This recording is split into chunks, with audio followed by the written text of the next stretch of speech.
Okay, now we have all the information. Let's see if we can figure out the solution for this room.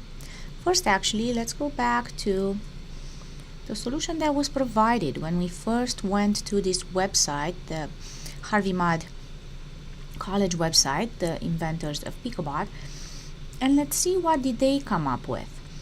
First, let's reset Picobot. Let's choose kind of a random spot in the middle, and if you press go over here, then the computer will execute these statements and we'll see what happens to Picobot.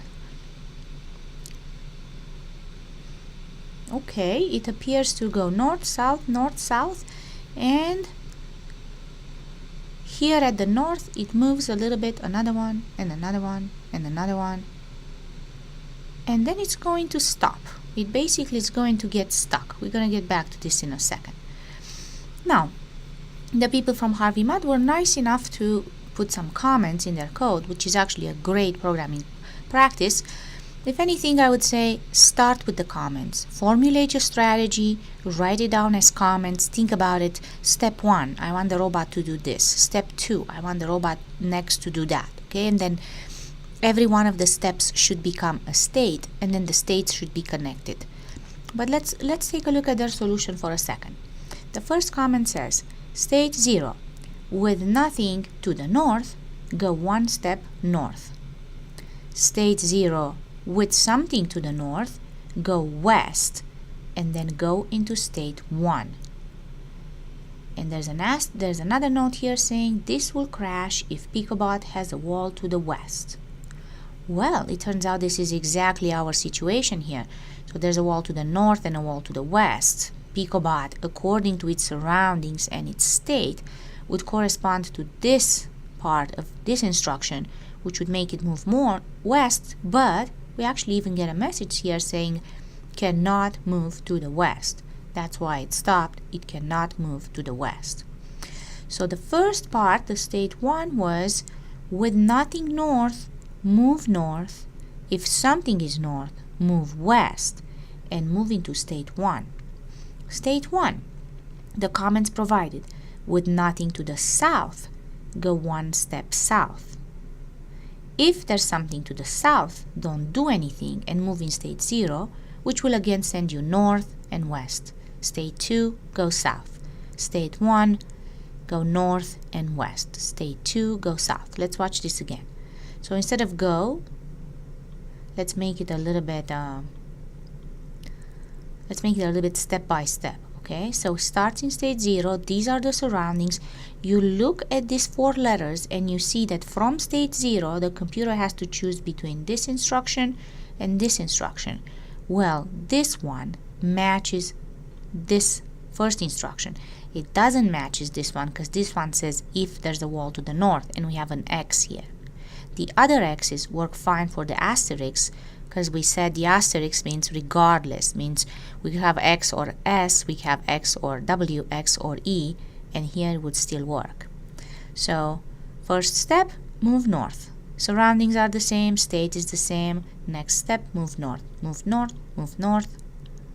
Okay, keep watching the surroundings box. At some point, surroundings changes to NXXX.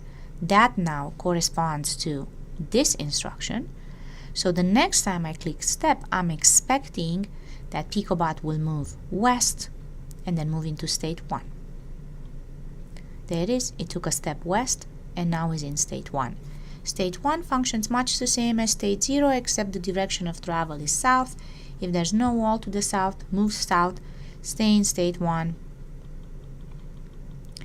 But if you have arrived at the wall in the south, do nothing but move to state 0. Do nothing. This will not move when I click step, but we change into state 0. And then this keeps going and going and going.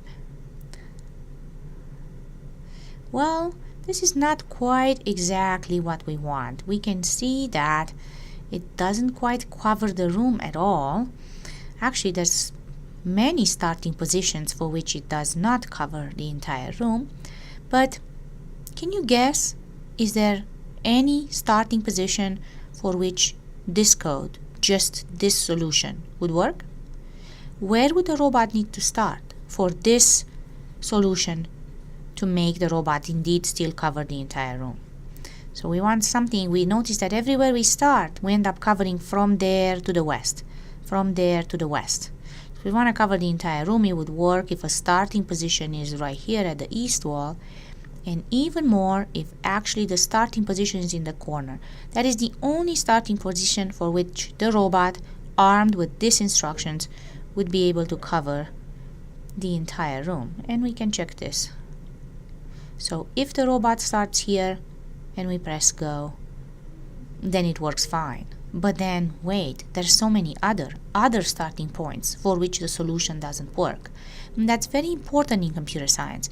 It's very important to figure out how to test your solution. It's very important to test your solution for any possible, we say, starting conditions.